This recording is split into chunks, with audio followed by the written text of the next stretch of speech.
Polda Metro Jaya mengungkap penjualan dan pengedaran narkoba serta obat keras berbahaya periode Januari hingga Juni 2026. Total barang bukti yang disita mencapai 17,45 ton. Polda Metro Jaya beserta Polres Jajaran mengungkap 3.809 laporan terkait dengan narkoba dan obat keras berbahaya. Sebanyak 5.000 tersangka diamankan dalam periode Januari hingga Juni 2026. Dari jumlah tersebut, 19 tersangka diantaranya merupakan produsen, kemudian 1.914 sebagai pengedar, dan 3.263 lainnya merupakan pengguna.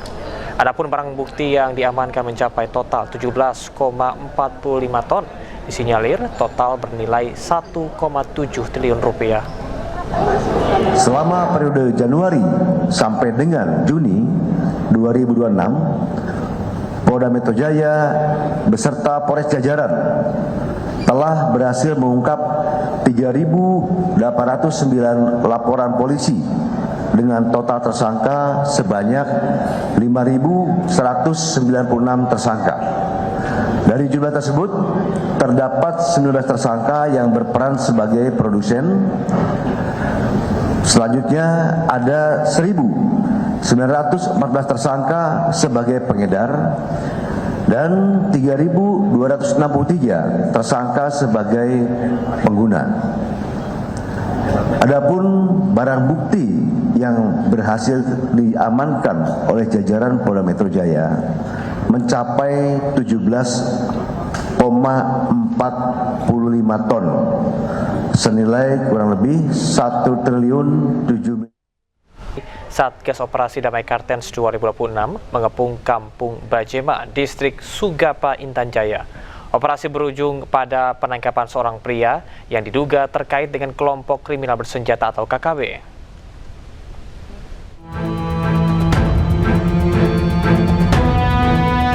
Di antara ribuan pohon dan permukiman warga di Kampung Bajema, Distrik Sugapa, Intan Jaya, tim Satgas Operasi Damai Kartens 2026 bergerak mempersempit ruang gerak target operasi.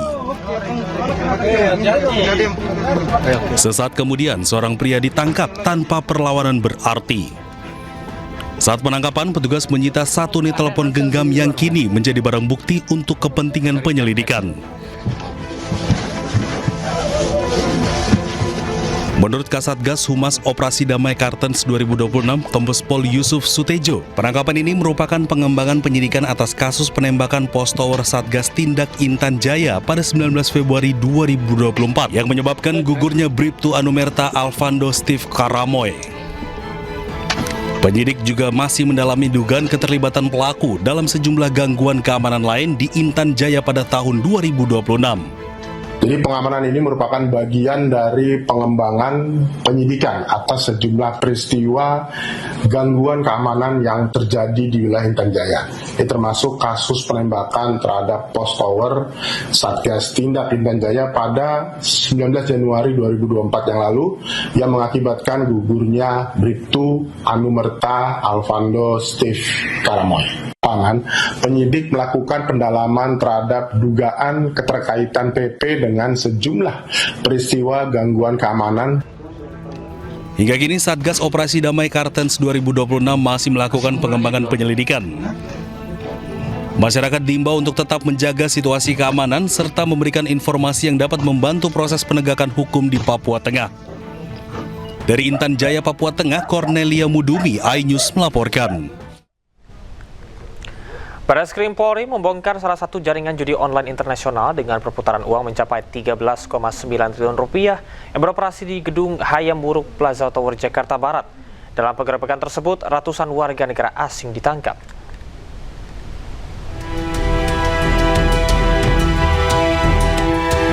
Ratusan warga negara asing ditangkap di lantai 20 dan 21 sebuah gedung perkantoran di kawasan Hayam Wuruk, Jakarta Barat. Mereka merupakan bagian dari jaringan judi online internasional yang berhasil dibongkar Direktorat Tindak Pidana Umum Barreskrim Polri. Penyidik mengungkap jaringan ini mengelola lebih dari 145 situs judi online dengan server di luar negeri. Total perputaran dana yang terlacak mencapai 13,9 triliun rupiah. Polisi juga menyita uang tunai 8,7 miliar rupiah serta ratusan barang bukti elektronik. Keberhasilan ini berawal dari informasi masyarakat mengenai aktivitas yang mencurigakan dan melibatkan warga negara asing di gedung Hayam Wuruk Plaza Tower, Jakarta Barat. Ya, dari hasil penyelidikan ini dan penindakan di lantai 20 serta 21 gedung tersebut, Barreskrim Polri berhasil mengamankan 322 WNA. Sebanyak 287 WNA dari berbagai negara telah ditetapkan sebagai tersangka. Tim Barreskrim Polri berhasil menyita ratusan barang bukti elektronik, antara lain 594 unit handphone, 382 laptop, 179 monitor dan komputer, 11 unit Mac Mini serta router dan perangkat digital lainnya. Jaringan internasional ini mengelola lebih dari 145 situs judi online secara bergantian untuk menghindari pemblokiran. Mereka menggunakan server dan hosting yang berada di luar negeri. Berdasarkan analisis digital pada salah satu platform milik tersangka, tercatat total deposit sekitar 13,9 triliun yang saat ini masih dalam pendalaman dari PPATK dan OJK. Kini Barreskrim Polri bersama PPATK dan OJK menelusuri aliran dana serta mendalami dugaan tindak pidana pencucian uang terhadap pelaku. Dari Jakarta, Selana Yahya, Pandu Priyo, iNews melaporkan.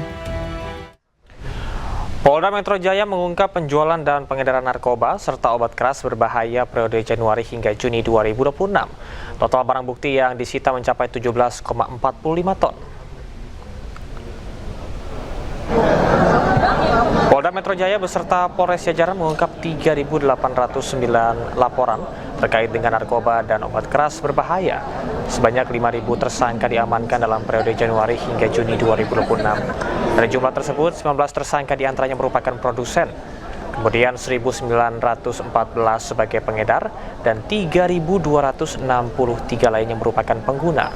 Adapun barang bukti yang diamankan mencapai total 17,45 ton. Disinyalir total bernilai 1,7 triliun rupiah. Selama periode Januari sampai dengan Juni 2026, Polda Metro Jaya beserta Polres Jajaran telah berhasil mengungkap 3.809 laporan polisi dengan total tersangka sebanyak 5.196 tersangka. Dari jumlah tersebut, terdapat 19 tersangka yang berperan sebagai produsen. Selanjutnya ada 1.914 tersangka sebagai pengedar dan 3.263 tersangka sebagai pengguna. Adapun barang bukti yang berhasil diamankan oleh jajaran Polda Metro Jaya mencapai 17,45 ton senilai kurang lebih 1 triliun 7. Polda Jabar mengungkap jejak perbuatan sadis Taufik Hidayat, tersangka penganiayaan dan penyekapan gadis berinisial YT di Bandung, Jawa Barat. Polisi memastikan akan menjerat Taufik Hidayat dengan pasal berlapis. Kapolda Jawa Barat Irjen Pol Rudi Setiawan mengatakan pelaku diduga telah menganiaya korban sejak 2024 dan mengajak korban pindah 4 lokasi tempat tinggal.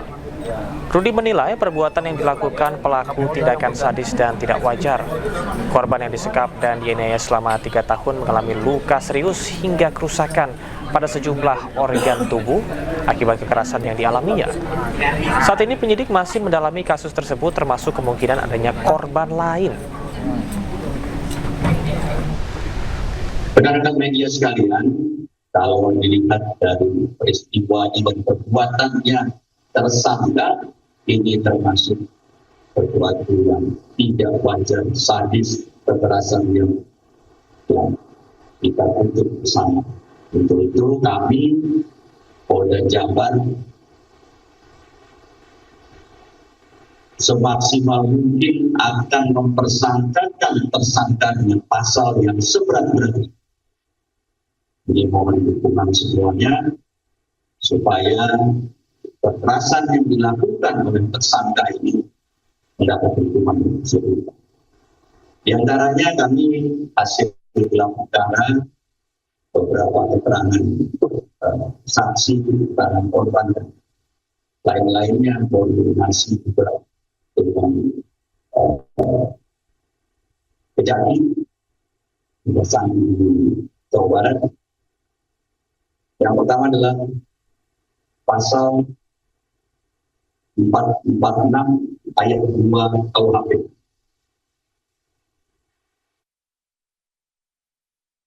Artinya setiap orang yang melakukan penganiayaan yang mengakibatkan luka berat ini 5 tahun. Kita lapis dengan pasal yang lain yang lebih berat, pasal 451 tentang penyanderaan. Ini ancaman hukumannya paling lama 12 tahun. Ini kami akan lakukan persangkaan kumulatif, jadi digabungkan. Yang ketiga, pasal 446 ayat 2 perampasan kemerdekaan, ini ancaman 9 tahun. Kami juntuhkan kembali, bandingkan kembali dengan pasal 126 ayat 2, yaitu perbarengan tidak pidana yang mengakibatkan luka berat, ancamannya. Taufik Hidayat, tersangka kasus penyekapan wanita YTR, merupakan warga Nagrek, Kabupaten Bandung, Jawa Barat. Rumahnya kini tampak tidak terawat dan hanya tersisa sejumlah perabot rumah tangga.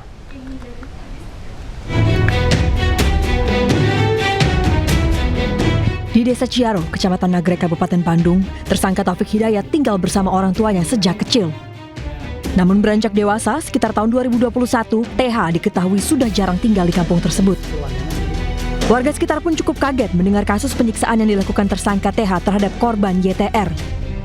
Pertama-tamanya ya dari medsos itu, pertamanya ya saya nggak ini masa sih.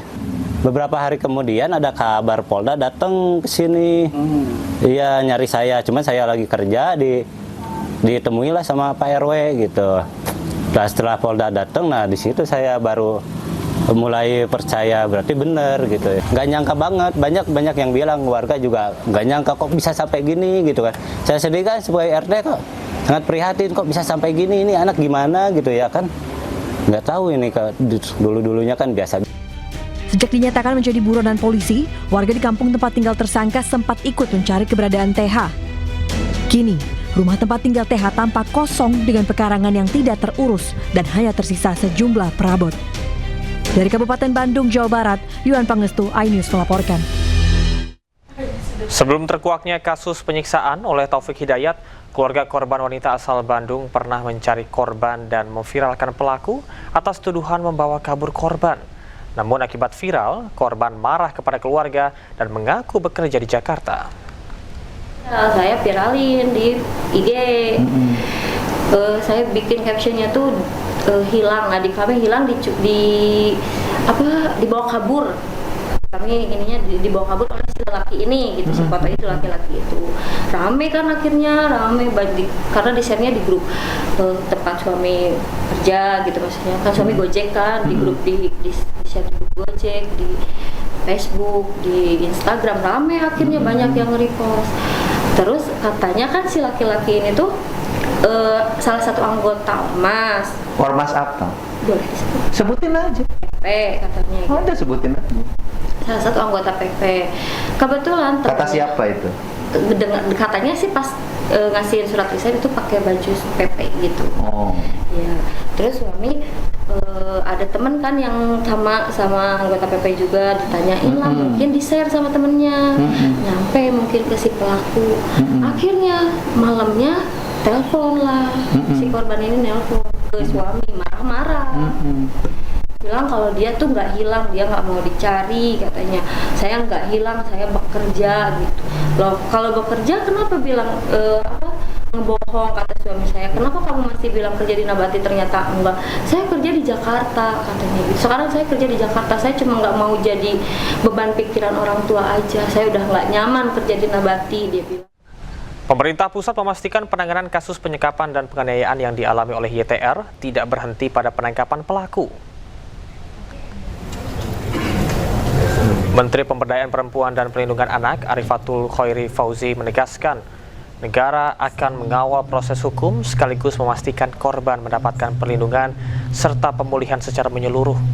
Kekerasan yang diduga terjadi selama bertahun-tahun ini merupakan kejahatan serius yang menyebabkan dampak fisik dan psikologis berat bagi korban. Selain itu, Kementerian PPPA juga menyatakan terus berkoordinasi dengan pemerintah daerah, rumah sakit, tenaga kesehatan, psikolog, aparat penegak hukum hingga lembaga perlindungan saksi dan korban untuk memastikan seluruh kebutuhan korban terpenuhi.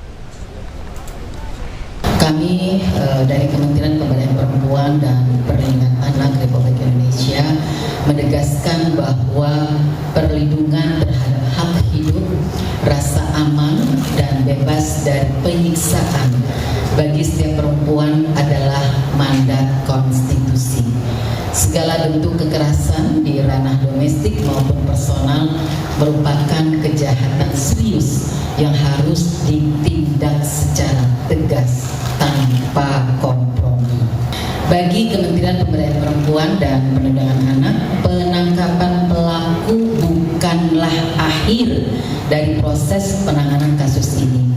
Fokus utama kami saat ini adalah memastikan korban memperoleh perlindungan, layanan kesehatan, pemulihan psikologis, pendampingan sosial, serta pendampingan hukum secara menyeluruh dan 3 tahun menyekap dan menyiksa korbannya, Taufik Hidayat akhirnya muncul di hadapan publik di Mapolda Jawa Barat.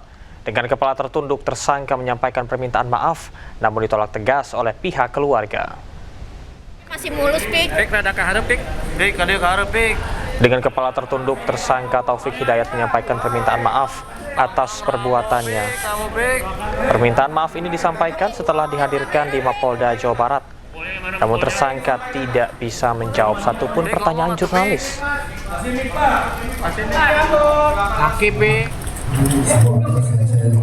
Saya salah, saya menyesal, saya minta maaf.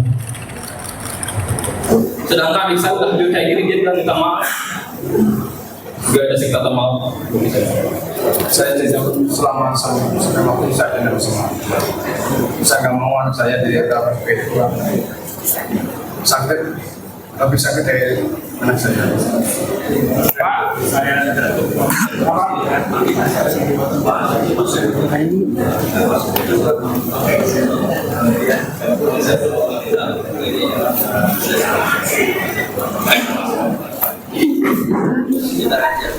Namun permintaan tersebut ditolak oleh pihak keluarga korban. Mereka menegaskan tidak ada kata maaf bagi pelaku yang menyebabkan YTR mengalami cacat seumur hidup. Bahkan keluarga meminta agar tersangka dijatuhi hukuman seberat-beratnya. Gak ada sih kata maaf. Saya nggak mau pelaku dihukum mati. Saya pengen dia diserahkan pada keluarga biar saya yang menghakimi dia yang dia lakukan buat adik saya. Adik yang saya bangga-banggakan dihancurkan sama dia. Saya nggak masalah dari pihak Kodam 1-2 tahun. Yang penting bisa diserahkan pada keluarga 1 atau 2 tahun juga. Bagi saya permintaan maaf itu bukan hal yang bermanfaat karena permintaan maaf itu dilakukan setelah ditangkap dan tidak ada upaya sedikit pun bagi pelaku untuk bersikap sebagai manusia. Begitu, semoga dengan jalinan kerjasama dan perasaan yang sama antara penyidik, nanti jaksa penuntut umum dan hakim akan melahirkan putusan berat yang melambangkan putusan yang berkemanusiaan. Gubernur Jawa Barat Deddy Mulyadi menyerahkan uang sayembara kasus penyiksaan sadis sebesar Rp250 juta kepada keluarga korban YTR. Sebelum pelaku ditangkap, Dadang, mantan atasan korban, akan memberikan uang sayembara ke korban jika terpilih.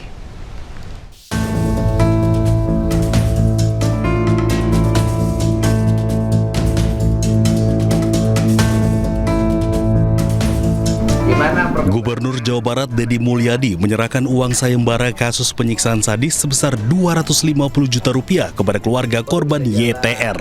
Terus jadi begini, teteh bawa KTP. Deddy Mulyadi melakukan penyerahan uang kepada keluarga korban dalam bentuk deposito setelah polisi berhasil menangkap pelaku Taufik Hidayat. KTP-nya ini, kartu keluarga. Sebelumnya Taufik Hidayat ditangkap, pelaku sempat melarikan diri ke Tangerang usai viral sayembara terhadap dirinya sebesar 250 juta rupiah yang dilakukan oleh Gubernur Jawa Barat Deddy Mulyadi melalui media sosialnya. Ini aja Bu, dibikinnya bukan tabungan, deposito saja. Ya kan? Karena kan untuk bekal. Ya, kalau deposito kan ada bunganya lumayan untuk bekal. Karena kalau sekarang kan untuk makan segala macam sudah cukup menurut saya. Ya kan? Sudah lebih dari cukup. Lumayan saya untuk deposito. Nah, ini nanti buatkan sertifikat deposito senilai 250 juta, nanti pengambilan uangnya dari rekening tabungan saya. Di balik akhir pelarian Taufik Hidayat, pelaku penyiksaan sadis wanita berinisial YTR di Bandung, Jawa Barat ada perantangan mantan atasannya Dadang Ahyar Ismail. Dadang adalah mantan kerabat kerja Taufik Hidayat pada 2023 hingga 2024. Dadang juga melobi dan negosiasi kepada pelaku agar menyerahkan diri pada pihak kepolisian. Selain itu, Dadang juga bernazar jika dirinya yang terpilih mendapatkan hadiah sayembara sebesar 250 juta rupiah dari Gubernur Jawa Barat KDM, dirinya ingin menyerahkan uang tersebut sepenuhnya untuk korban. Kalau memang itu benar, ada statement kalau ada yang menyerahkan tersangka dikasih 250 juta, alhamdulillah nanti akan saya terima dan akan saya kasihkan ke korban. Jadi atau Pak KDM udahlah langsung aja kasihin ke korban. Terima kasih. Mohon Bapak. Sementara Gubernur Jawa Barat Deddy Mulyadi menyampaikan bahwa kondisi korban mulai membaik dan bisa berkomunikasi. Tim Liputan iNews melaporkan. Siap. Penangkapan Taufik Hidayat, pelaku penyekapan dan penganiayaan telah sampai ke telinga YTR. YTR berharap Taufik dihukum seberat-beratnya. Sementara itu pengacara Hotman Paris telah mengumpulkan uang 2 miliar hasil penggalangan dana untuk kelangsungan hidup YTR setelah sembuh.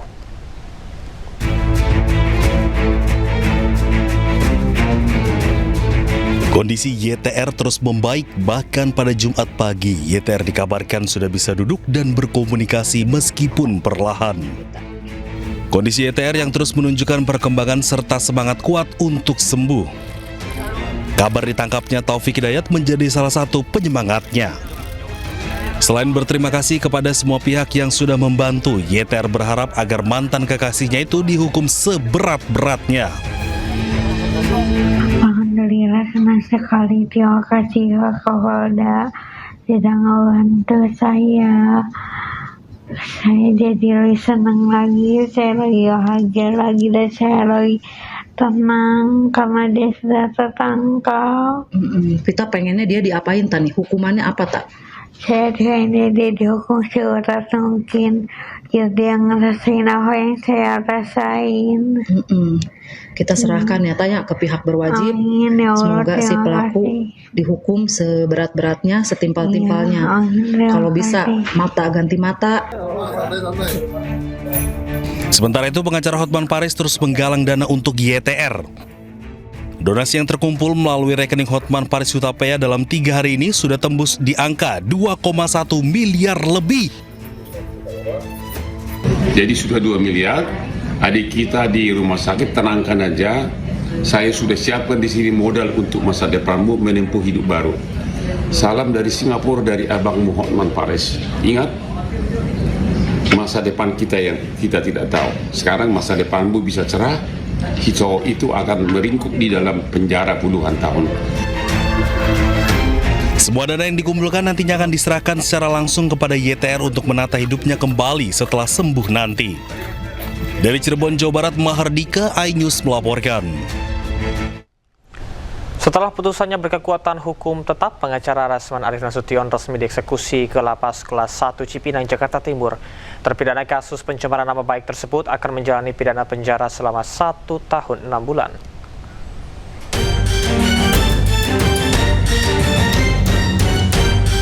Lapas kelas 1 Cipinang membenarkan pihaknya telah menerima Rasman Arief Nasution untuk menjalani putusan pengadilan yang telah berkekuatan hukum tetap. Rasman diterima sebagai warga binaan pada Kamis 25 Juni 2026 sekitar pukul 4:20 sore berdasarkan surat Kejaksaan Negeri Jakarta Utara tentang pelaksanaan putusan pengadilan. Dalam perkara ini, Rasman dinyatakan bersalah melanggar pasal 27 ayat 3 junto pasal 45 ayat 3 Undang-Undang Informasi dan Transaksi Elektronik atau ITE. Perlu kami sampaikan kepada rekan-rekan media bahwa benar pada hari Kamis 25 Juni 2026 pukul 16.20 berdasarkan surat eksekusi dari Kepala Kejaksaan Negeri Jakarta Utara, kami telah menerima terpidana atas nama Rasman Arief Nasution untuk melaksanakan putusan pengadilan menjalani pidana di lapas kelas 1 Cipinang selama 18 bulan. Atas perbuatannya, Rasman dijatuhi pidana penjara selama 1 tahun 6 bulan serta denda Rp200 juta subsidi 4 bulan kurungan.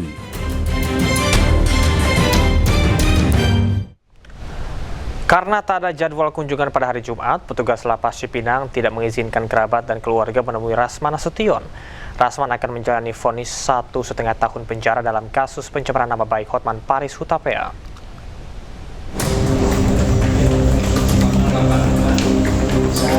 Kejaksaan Negeri Jakarta Utara mengeksekusi terpidana Rasman Arief Nasution ke lapas kelas 1 Cipinang dalam kasus pencemaran nama baik Hotman Paris Hutapea. Rasman akan menjalani vonis 1,5 tahun penjara dalam kasus tersebut. Karena tidak ada jadwal kunjungan pada hari Jumat, petugas lapas Cipinang tidak mengizinkan kerabat dan keluarga menemui Rasman Nasution.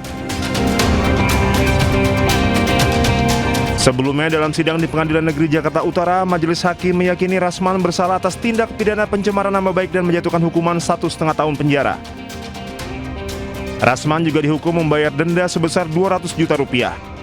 Apabila denda itu tidak dibayarkan, akan diganti hukuman pidana kurungan selama 4 bulan penjara. Kini Rasman dijebloskan ke lapas kelas 1 Cipinang. Dari Jakarta, Rio Manik Anyus melaporkan. Pengacara Hotman Paris menyebutkan Rasman Nasution sudah ditahan di rutan Cipinang sejak Kamis. Penahanan Rasman terkait dengan putusan Mahkamah Agung yang menjatuhkan hukuman 18 bulan penjara pada Rasman. Pengumuman resmi akhirnya si Rasman Nasution sudah resmi dikerangkeng oleh Kejaksaan. Rasman Nasution mulai hari ini hari Kamis. Mulai hari ini hari Kamis sudah resmi dimasukkan ke penjara di Cipinang. Ini sudah sah. Saya sudah bicara langsung dengan sumber yang sah. Oke? Halo? Halo semuanya. Itu loh yang aduh. Rasman. Terima kasih kepada keluarga Solo yang tidak mencampuri, walaupun si Rasman sudah bolak-balik ke sana. Ya, terima kasih kepada keluarga Solo yang tidak mencoba mencampuri pelaksanaan putusan Mahkamah Agung yang menghukum Rasman 18 bulan penjara, walaupun si Rasman sudah bolak-balik ke sana. Lagian, emang lu siapa Rasman sih? Dengan latar belakang lu mau menyelamatkan mantan presiden yang sudah 10 tahun berkuasa. Ini orang memang nggak ngaca mukanya ya. Jadi sekali lagi, halo guys, halo wartawan media infotainment yang suka usil. Dengan ini saya umumkan dari Singapura bahwa Rasman sudah resmi masuk penjara di rutan Cipinang. Pemirsa, walaupun kerap menyebut safari politik yang dilakukan untuk memenuhi undangan, namun publik menduga ada agenda politik yang tengah dijalankan oleh Jokowi dari amankan posisi Wapres Gibran hingga membantu mengerek popularitas PSI.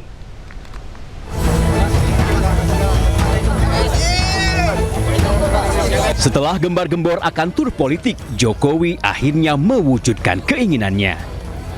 Disambut ratusan relawan dan simpatisan, Jumat siang Presiden ke-7 RI ini tiba di Lampung. Jokowi berdalih keinginannya berkeliling Indonesia demi memenuhi undangan para pendukung. saya sudah sehat dan saya akan datangi undangan-undangan yang ada. Sejak mengirimkan sinyal akan safari politik, publik menduga ada rencana politik yang sedang dijalankan Jokowi. Dari usaha menaikkan popularitas PSI, partai yang dipimpin anak bungsunya Kaisang Pangarep, hingga demi mengamankan posisi anak sulungnya, Wapres Gibran Raka Buming Raka. Semua tudingan ditepis. Ya semua orang politik mau beranggapan itu biasa aja. Masa kita suruh menanggapi tanggapan orang, pikiran orang ya? Pengamat politik Yusak Farhan bahkan menyebut ada kaitan antara penangkapan Roy Suryo dan Dr. Tifa dengan agenda safari politik Jokowi. Nah, kenapa kemudian penangkapan Roy Suryo dan Dr. Tifa ini dilakukan di tengah mobilitas Pak Jokowi yang sangat masif ke daerah-daerah? Ya, saya kira persoalan ini tidak bisa dilepaskan dari relasi kuasa antara Pak Jokowi dengan pemerintahan saat ini. Nah, meskipun kendali pemerintahan, kendali negara ada di bawah presiden, tapi kita semua juga tahu faksi Pak Jokowi masih sangat kuat. Sementara itu, sebagai warga negara, Mahfud MD menilai Jokowi memiliki hak politik untuk melakukan kegiatan politik apapun, asalkan tidak dibiayai negara. Ini negara demokrasi, Pak Jokowi mau turun kemana, mau kemana, itu kan hak dia, iya kan? Seperti halnya kita mau kemana-mana tidak boleh dihalangi, punya agenda politik. Boleh, Pak Jokowi mau ke Lampung, mau ke Papua, mau ke mana, itu kan hak dia, harus. Dikenal sebagai mantan presiden dengan magnet politik yang kuat, tak heran jika banyak asumsi liar jika turun gunungnya Jokowi bukan hanya untuk menyapa masyarakat, namun tetap ada udang di balik batu. Tim Liputan iNews melaporkan. Dan pemirsa, untuk membahas lebih lanjut perihal tujuan safari Jokowi ini, kita sudah tersambung dengan Direktur Lingkar Madani Ray Rangkuti dan juga Sekjen DPP Projo Freddy Damanik. Selamat malam Bapak-Bapak. Mas, Bang Ray, malam. Malam, Bung. Ya, baik, terima kasih sudah hadir Bapak-Bapak. Saya akan ke Mas Ray terlebih dahulu. Mas Ray, apakah ini bisa dimaknai untuk menjaga pengaruh politik pasca lengser atau Anda punya pandangan tersendiri? Silahkan bisa dijelaskan. Bukan hanya menjaga, tetapi juga untuk menguatkan posisi dua sekaligus tujuannya. Yang pertama adalah posisi Gibran sebagai calon, bisa calon wakil presiden, bisa calon presiden. Tergantung nanti pada apakah akan tetap bergabung dengan Pak Prabowo atau memilih jalan sendiri gitu ya. Nah, tapi untuk tujuan itu juga harus memastikan bahwa PSI juga dapat suara. Sebab kalau suara PSI tidak terlalu kuat, kan negosiasi dari Gibran juga dengan sendirinya akan melemah gitu. Nah, oleh karena itu targetnya jelas pada dua hal itu. Pertama adalah bagaimana menaikkan elektabilitas PSI, dan yang kedua adalah bagaimana menjaga popularitas dan elektabilitas dari Gibran gitu. Sehingga nanti 2029 ya kan tetap terjaga dan tetap bisa negosiasi, entah akan tetap bersama dengan Prabowo atau sebaliknya mungkin mencari teman baru untuk 2029 yang akan datang itu.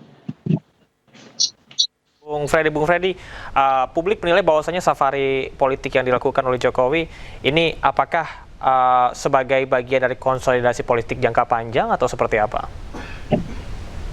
Iya, kalau bicara konsolidasi politik jangka panjang nggak bisa kita nafikan karena memang jelas di situ ada bicara partai politik. Tapi yang mau saya sampaikan adalah begini, ini belum ada bicara politik politik elektoral 2029 ya. Jadi yang kita pahami politik modernnya kita itu relawan Pak Jokowi itu adalah kedekatan emosional, membangun kedekatan emosional dengan rakyat. Itu yang paling penting daripada kekuasaan ataupun jabatan sekalipun. Nah, ya perkara nanti itu mendapat tanggapan luas atau apresiasi luas dari masyarakat Indonesia yang kemudian nanti bisa tanda kutip dimanfaatkan untuk kepentingan elektoral, itu memang sudah harusnya di dalam demokrasi kan begitu. Tetapi belum bicara kita politik elektoral begitu.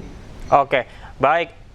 Berkaitan dengan hal tersebut, silaturahmi yang dilakukan membaca intensitas safari politik Jokowi belakangan ini, apakah ini juga cukup wajar untuk mantan presiden tetap aktif bertemu dengan elit politik pasca lengser, Mas Ray? Ya wajar ya, tetap wajar, tidak ada masalah ya kalau soal ini.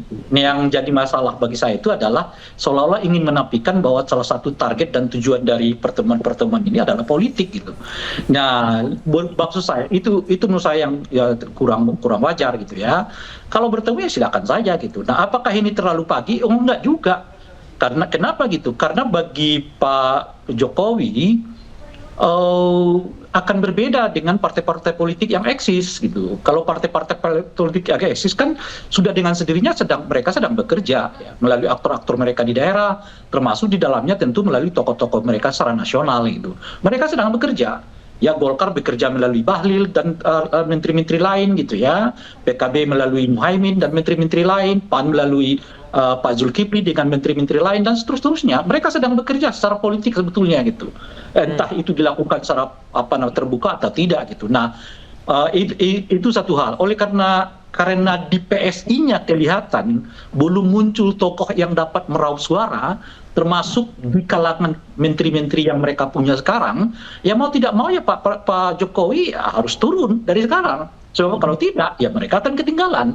Sebab partai-partai yang lain itu sudah bekerja bahkan sejak dari mereka terpilih sebagai anggota kabinet gitu loh. Sejak anggota kabinet itu mereka sudah bekerja untuk bagaimana mengelola suara, mempertahankan suara pada tingkat tertentu ya, terus memaksimalkan suara gitu. Nah, kalau Pak Jokowi menunda, sementara Pak Jokowi adalah figur yang kelihatan satu-satunya yang diharapkan mendongkrak partai, ya akan sangat ketinggalan gitu.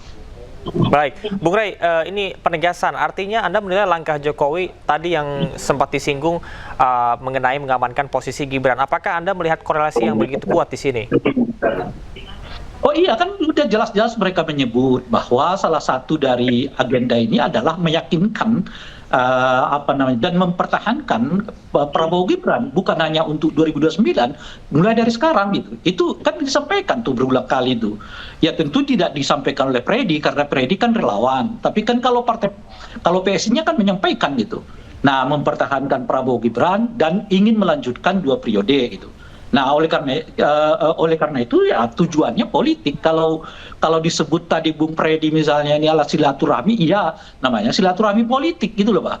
Nah, atau politik silaturahmi gitu. Tinggal intinya adalah apa yang dilakukan oleh Pak Jokowi ini ujung-ujungnya politik, itu maksud saya gitu loh. Baik, nah, kenapa gitu? Karena yang turun ini adalah mantan presiden, mantan politikus.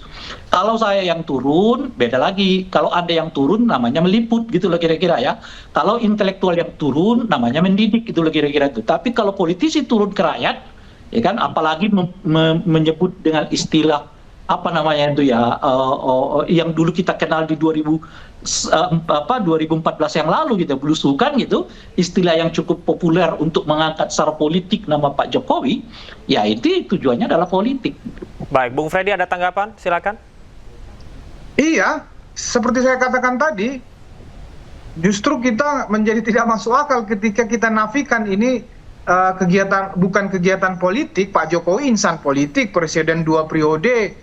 Di sini jelas PSI, partai politik, projo, relawan politik. Tapi yang mau saya sampaikan adalah ini bukan semata-mata atau bukan targetnya bukan politik kekuasaan atau politik elektoral 2029. Itu masih jauh, belum ada deklarasi apapun tentang itu. Dan kalau dinamika masih panjang, ya kita katakan hari ini mendukung si A, katakan Mas Gibran, jangan-jangan beliau nggak nyalon misalnya, ya beliau sebagai wapres misalnya, kan dinamika apalagi per hari ini misalnya PSI juga tadi Bang Rey tahu tidak mempunyai suara, kan seperti itu. Jadi dinamika masih jauh. Yang paling penting adalah menjaga kedekatan emosional itu. Ansi nanti itu digunakan di dalam kontestasi, ya itu memang begitulah demokrasi kita. Itu yang mau saya sampaikan. Jadi sekali lagi bukan politik kekuasaan untuk 2029, bukan itu. Jadi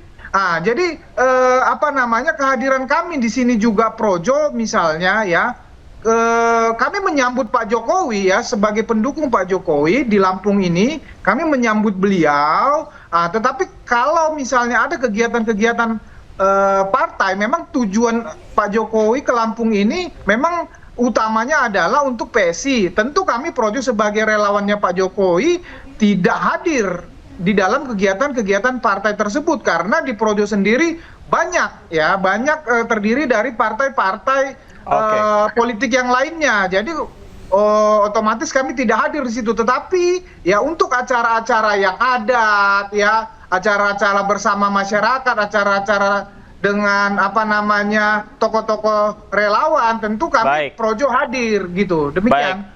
Bung Ray dari Projo bilang bahwasannya ini bukan kampanye untuk 2029. Silahkan.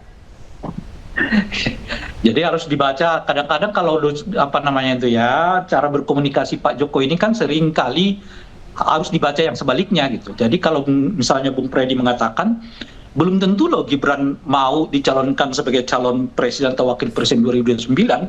Nah, kadang-kadang kita harus baca yang sebaliknya. Artinya mungkin ya Gibran memang udah disiapkan tuh gitu. Kan kita udah tahu peristiwa kemarin dulu 2004 yang lalu kan nggak pernah kedengaran bahwa Pak Gibran itu akan dipromosikan sebagai calon presiden wakil presiden. Kenyataannya jadi gitu ya. Bahkan disebut nggak berminat lah beliau Gibran ini untuk jadi calon presiden wakil presiden. Jadi kadang-kadang kita harus melihat cara berkomunikasi orang-orang di lingkaran Pak Jokowi ini dengan cara yang sebaliknya gitu ya. Baik, nah, termasuk sekarang misalnya kalau disebut bahwa kunjungan ini tidak bernuansa politik, ya kalau nuansa politik formal sih tidak gitu ya. Artinya formal itu apa? Ini kerangkanya untuk secara resmi mencalonkan Gibran. Ya enggak lah, tapi tindak kita sebut aja ini adalah langkah politik non formal karena semua partai politik sekarang juga belum melakukan hal yang sama gitu. Kalau itu sih ukurannya gitu. Artinya politik formalnya memang belum berjalan karena tahapan pemilunya belum berjalan gitu. Tapi yang sekarang terjadi adalah politik non formalnya.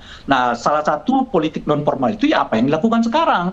Pak Jokowi ketemu sana, artinya tetap membangun relasi, tetap dalam kerangka untuk menghubungkan dengan masyarakat. Gunanya apa? Gunanya supaya bisa dikonversi menjadi suara nanti pada 2029 yang akan datang. Baik, Bung Ray menyambung dari apa yang Anda sampaikan tadi. Artinya apakah Gibran saat ini menurut Anda membutuhkan backup politik yang sebesar itu?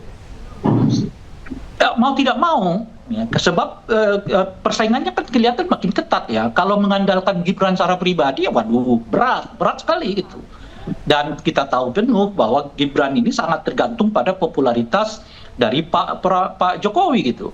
Itu pertama. Lebih-lebih kalau kemudian nanti Gibran tidak lagi dilirik oleh Pak Prabowo dan boleh jadi ada potensi menuju ke arah sana. Artinya kalau tidak dilirik oleh Prabowo makin berat mengusung Gibran ya ke partai-partai politik yang lain gitu. Itu ininya gitu. Makanya mau tidak mau harus kerja dari sekarang. Sebab nggak kerja dari sekarang, ini partai-partai yang lain ini sudah ini loh udah jalan sendirinya, udah mengumpulkan suara dengan sendirinya melalui kerja-kerja mereka di koalisi itu. Sementara PSI-nya sendiri belum terlihat menonjol, entah itu PSI dalam pengertian kabinet gitu ya, atau PSI dalam pengertian tokoh-tokoh di internal partai politik masih kurang menonjol gitu. Nah, oleh karena itulah menurut saya mereka sekarang memilih masuk ke basis-basis PDIP, misalnya Lampung, PDIP, NTT, PDIP gitu. Meskipun di bawah itu ada Golkar. Kenapa gitu? Saya kira ada pikiran untuk memancing reaksi PDI Perjuangan. Nah, kalau PDI Perjuangan reaksi mereka muncul di tengah kunjungan-kunjungan ini akan memberi bobot popularitas ya bagi kunjungan-kunjungan Pak Jokowi gitu. Artinya saya kira kunjungan ini memang di salah satunya di setting dalam kerangka bagaimana cara memancing suara PDI Perjuangan. Kalau PDI Perjuangan bereaksi, nah itu bisa saja meningkatkan nilai dari kunjungan-kunjungan atau silaturahmi politik Pak secara tidak Jokowi. Langsung Anda menyebutkan bahwasanya tidak ingin ketinggalan start begitu ya dibandingkan dengan partai lain. Mungkin ada tanggapan? Silahkan Bung Freddy.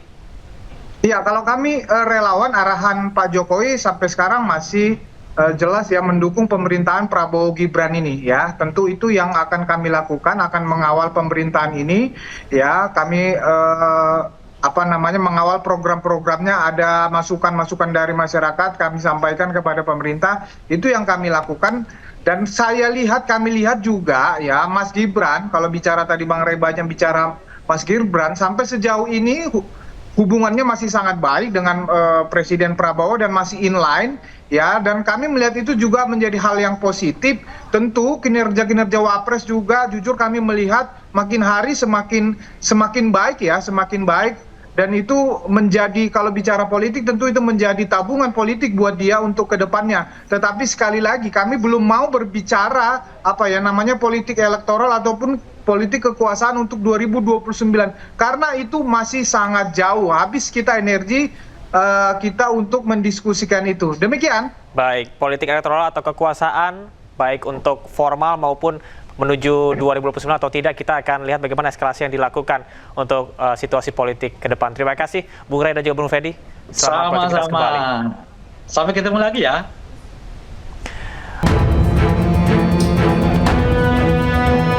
Pengadilan Negeri Jakarta Timur menjadwalkan sidang perdana Tifauzia Tiasuma atau Dr. Tifa, tersangka kasus dugaan fitnah dan pencemaran nama baik terkait keaslian ijazah Presiden ke-7 Republik Indonesia Joko Widodo pada 2 Juli 2026. Juru bicara Pengadilan Negeri Jakarta Timur, Immanuel Tarigan, mengatakan sidang berlangsung pukul 9 pagi di ruang utama Profesor Kusuma Atmaja Pengadilan Negeri Jakarta Timur. Sementara perkara yang menjerat Roy Suryo, tersangka dugaan fitnah dan pencemaran nama baik terkait keaslian ijazah Presiden ke-7 Republik Indonesia Joko Widodo, belum dapat disidangkan karena masih menunggu proses pra-peradilan yang berlangsung di Pengadilan Negeri Jakarta Selatan. Ketentuan hukum mengatur selama pemeriksaan pra-peradilan masih berlangsung, pemeriksaan pokok perkara belum dapat dijalankan.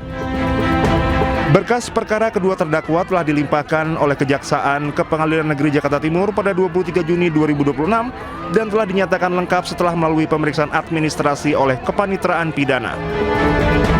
Perkara Dr. Tifa dipastikan lebih dahulu memasuki tahap persidangan pada awal Juli 2026.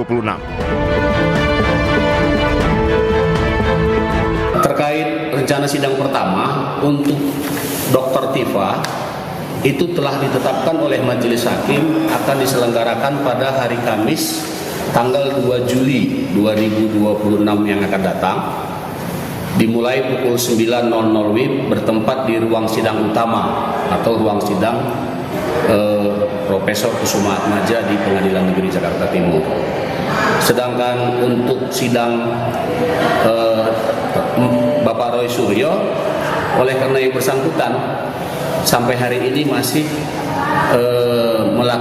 mengajukan permohonan pra-peradilan di Pengadilan Negeri Jakarta Selatan, maka Majelis Hakim untuk pokok perkara di Pengadilan Negeri Jakarta Timur belum bisa menetapkan hari sidangnya. Sebelumnya Roy Suryo mengajukan pra-peradilan terkait penggeledahan dan penangkapan oleh penyidik Polda Metro Jaya di Pengadilan Negeri Jakarta Selatan. Sidang pra-peradilan Roy Suryo akan digelar pada Senin 29 Juni pukul 9 pagi dan diketuai Hakim Tunggal Iketut Darpawan. Dari Jakarta, Rio Manik, Anyus melaporkan. Istana mengancam akan menindak para dalang di balik demo bayaran. Menurut Istana, tindakan diambil karena tindakan mereka dinilai mendiskreditkan pemerintah.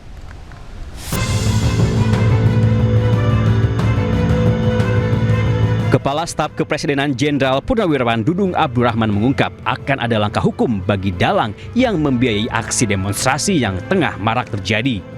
Bukan sekedar ancaman, Dudung menyebut langkah hukum terpaksa diambil agar tidak ada pihak yang mencoba memancing di air keruh dengan mendiskreditkan pemerintah. Bisa benar adanya, ya tinggal kita memastikan langkah-langkah berikutnya secara hukum.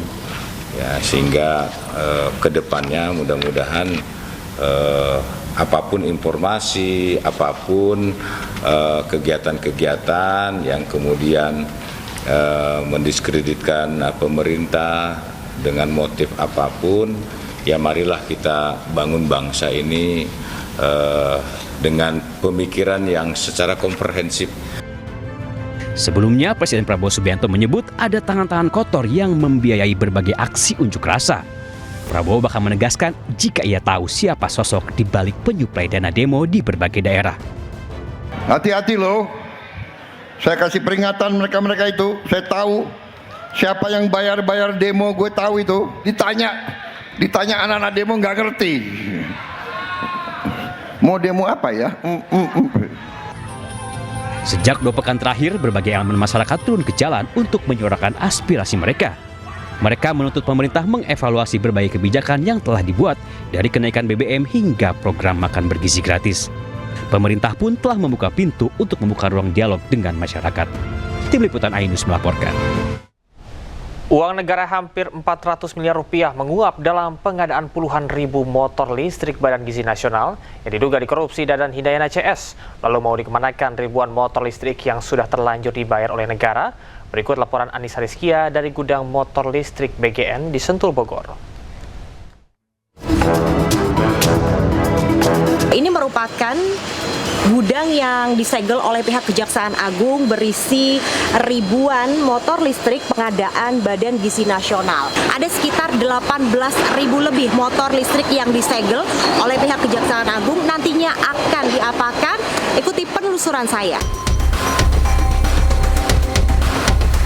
Kalau kita lihat ini memang masih tersegel, bahkan juga masing-masing motor ini juga masih terbungkus plastik. Itu artinya seluruhnya belum pernah dipakai atau belum didistribusikan sama sekali. Pemirsa, ada penggelembungan dana sekitar 1,2 triliun rupiah, di mana satu motor ini dihargai senilai 48 juta untuk yang tipe skuter, dan untuk yang trail ini dihargai senilai 58 juta rupiah. Bapak bisa dijelaskan, saat ini seluruhnya tidak disita namun disegel oleh pihak Kejaksaan Agung. Lantas apa langkah kedepannya nantinya yang akan dilakukan oleh pihak Kejaksaan Agung, Pak? Posisi sepeda motor ini adalah dititip oleh BGN kepada PT ASA, sehingga yang kita lakukan adalah penyegelan. Penyegelan untuk apa? Untuk mengamankan aset negara, untuk mengamankan uang negara, untuk mengamankan uang rakyat, agar jangan berpindah tangan. Ada juga wacana mengenai akan diberikan kepada guru-guru honorer. Seperti apa pandangan dari pihak Kejaksaan Agung? Koordinasi sudah ada, tapi tentang penggunaan mau diserahkan ke siapa itu bukan kewenangan kami. Sekali lagi, ini adalah hasil dari belanja modal tahun anggaran 2025 di BGN, dan tentu setelah belanja modal itu tercatat nanti seharusnya sebagai aset di BGN. Nah, tentang penggunaannya seperti apa, tentu pengguna barang dalam ini BGN. Baik, terima kasih Bapak Muhammad Zubair atas waktunya. Anissa Rizkia, Nadia, iNews melaporkan untuk Anda. Presiden Republik Indonesia Prabowo Subianto mengungkap dirinya pernah mengalami kekalahan 4 kali dalam pemilihan presiden. Meski demikian, ia mengaku tak pernah mengganggu pemerintahan yang mendapat mandat.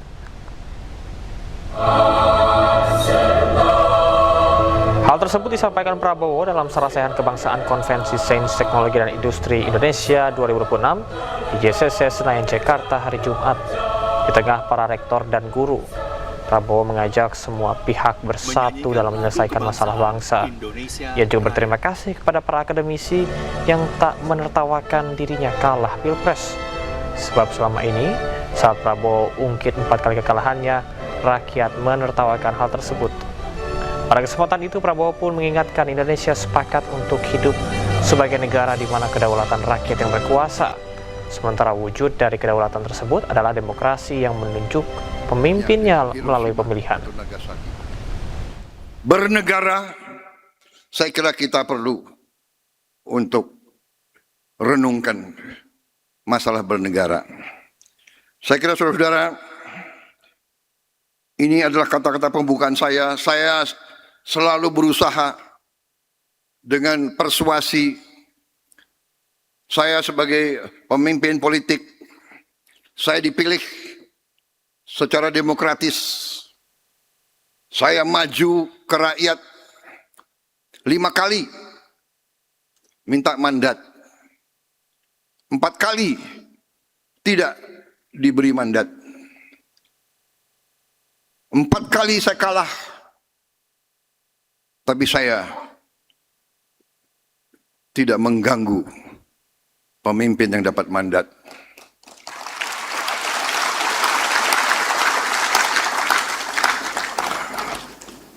Terima kasih. Karena biasanya kalau saya bilang 4 kali kalah, audiens ketawa. Ini orang Indonesia itu kalah itu sedih sebetulnya. Tapi karena saya sadar, saya mengerti alternatifnya apa.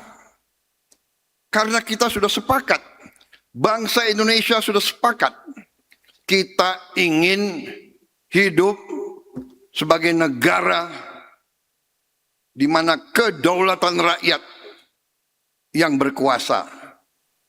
Jadi kedaulatan rakyat wujudnya adalah demokrasi, demokrasi wujudnya adalah pemilihan. Mensesnek Republik Indonesia Prasetyo Hadi mengungkap istana turut prihatin dan berduka atas meninggalnya 3 calon manajer Kopdes saat menjalani latihan dasar kemiliteran. Ia juga menyampaikan evaluasi Latsarmil akan dilakukan bila memang ditemukan terjadi kelalaian terhadap standar operasional prosedur yang dijalankan dalam proses latihan tersebut. Kasus itu berarti yang ditangani kasus yang meninggal 3 itu dari Kemenkop atau dari Kementerian Koordinator atau ke siapa nanti, Mas? Apanya? Yang bagian evaluasinya nanti. Semuanya itu kan gabungan semua. Gabungan. Mas, tapi ada potensi dihentikan nggak sih Latsarmil itu, Pak? Latihannya ada kemungkinan kita lihat manajemen gitu, Mas. Kita fokuskan ke sana. Kita lihat hasilnya. Karena banyak dikritik kalau untuk manajer harusnya manajerial yang dilatih, Mas, bukan latihan dasar kayak gitu.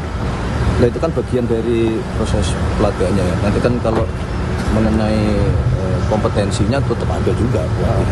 Oh, kompetensinya tetap dilatih. Oh, iya dong, masa iya kita pemerintah terus tidak melakukan pendidikan kompetensi.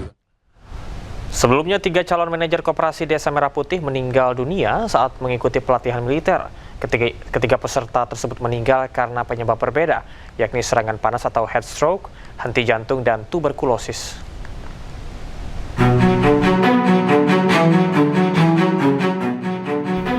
Jumlah peserta latihan dasar militer calon manajer Koperasi Desa Merah Putih yang meninggal dunia bertambah. Setelah sebelumnya 2 calon manajer meninggal dunia, terbaru peserta bernama Novia Ramadhani Sihotang meninggal saat mengikuti latihan dasar militer di Satdik Pusbahasa Kodiklat AU Jakarta. Novia meninggal setelah sempat menjalani perawatan intensif di RSAU Dr. Esnawan Antariksa, diduga berkaitan dengan penyakit tuberkulosis. Sebelumnya peserta Anissa Muyasaroh diketahui meninggal dunia saat mengikuti pendidikan di Satuan Pendidikan Dodikjur Rindam 6 Mulawarman, Balikpapan, Kalimantan Timur. Perempuan berusia 26 tahun yang merupakan peserta delegasi dari Kabupaten Lamongan, Jawa Timur ini meninggal setelah mengalami serangan panas atau heat stroke. Anissa sempat dibawa ke klinik milik Kodam untuk mendapatkan penanganan awal sebelum dirujuk ke Rumah Sakit Dr. Haryanto TNI Angkatan Darat. Meski demikian, Anissa dinyatakan meninggal dunia. 1 orang lainnya yakni Yonanda Muhammad Taufik meninggal dunia saat tengah mengikuti pendidikan di Satuan Pendidikan Puslatpur Kodiklat AD Batu Raja, Sumatera Selatan. Yonanda mengalami penurunan kondisi kesehatan pada 17 Juni lalu dan sempat mendapat penanganan oleh tenaga kesehatan satuan sebelum dirujuk ke rumah sakit. Yonanda diketahui meninggal akibat henti jantung. Dan perlu digarisbawahi juga bahwa kegiatan yang dilaksanakan ini sama sekali tidak melibatkan kegiatan fisik, dalam artian lebih condong dominan kepada proses belajar mengajar di kelas.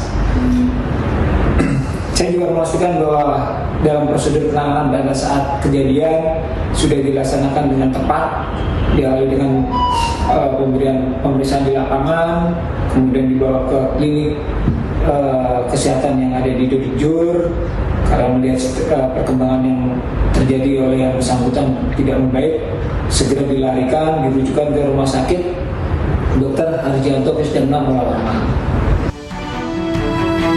Diketahui pelatihan militer untuk calon manajer Koperasi Desa Merah Putih berlangsung selama 45 hari hingga 31 Juli mendatang. Usai peristiwa ini, Kemenhan bersama panitia seleksi mengevaluasi secara menyeluruh termasuk mekanisme seleksi kesehatan peserta. Tim Liputan iNews melaporkan. Dibukanya kembali Selat Hormuz membuat harga minyak dunia merosot tajam. Berdasarkan data trading ekonomik, Kamis siang 25 Juni 2026, harga minyak mentah atau crude oil berada di level $69 Amerika per barel. Sementara minyak mentah Brent berada di level $72 Amerika per barel. Dan menurut pengamat ekonomi mata uang dan komoditas Ibrahim Aswaibi, harga minyak dunia turun juga disebabkan kelebihan suplai komoditas di pasar. Ia pun memprediksi harga minyak mentah akan terus turun hingga level $65 Amerika per barel. Dan jika minyak dunia turun hingga level tersebut, maka Ibrahim menyarankan pemerintah segera melakukan penyesuaian harga bahan bakar minyak non-subsidi di tanah air. Buat harga minyak terjun bebas, ya, kita lihat bahwa sebelum terjadi penutupan Selat Hormuz, permintaan minyak pun juga sedikit, terjadi oversupply. Ya, negara-negara anggota OPEC terus mengurangi produksinya. Tetapi kita lihat setelah Selat Hormuz ditutup, akibat konflik geopolitik membuat harga minyak melambung tinggi. Tetapi setelah dibuka, ini membuat harga minyak di bawah 70. Bahkan saat ini ditransaksikan di 69. Ada kemungkinan besar ya di minggu depan itu akan ke 65. Nah, dari $65 per barel, kemudian di pasaran ya harga minyak bervariasi ya dijual di 10 ya sampai $30 per barel, kemungkinan besar ini masih akan terus berlanjut di bulan Juli. Dan pemerintah wajib ya, bukan lagi tidak, wajib menurunkan BBM non subsidi, terutama adalah Pertamax, Pertamax Brand, Pertamax Turbo dan lain-lainnya, karena harga sudah melampaui ya, sudah di bawah harga yang sesuai dengan APBN di $70 per barel, walaupun rupiah masih terus. Gempa bumi berkekuatan 7,2 dan 7,5 magnitudo di Venezuela telah menghancurkan kota pesisir Macuto, La Guaira. Sejumlah gedung hancur parah, bahkan sebagiannya rata dengan tanah. Dan pemirsa, usai sudah kebersamaan kita dalam iNewsroom hari ini. Temukan informasi-informasi terbaru lainnya di www.inews.id. Cuplikan tayangan berita iNews dapat Anda saksikan di kanal YouTube @official iNews. Dan terima kasih pemirsa, Anda telah menyaksikan program iNewsroom hari ini. Tetap jaga kesehatan dengan rutin minum air mineral dengan kandungan mineral alami agar tubuh terasa lebih sehat dan lebih segar. Saya Camar Henda, sampai jumpa.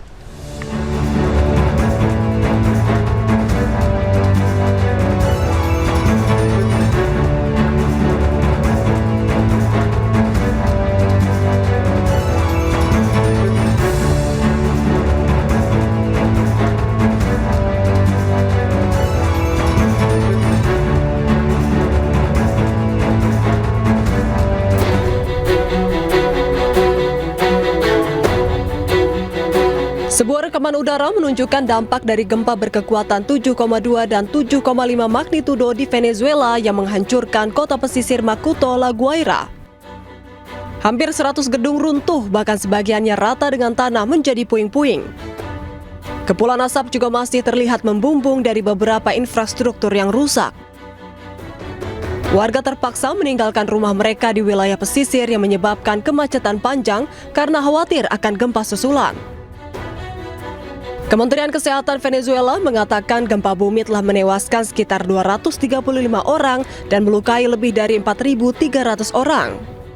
Sementara ribuan keluarga terdampak akibat rumah dan infrastruktur yang mengalami kerusakan parah.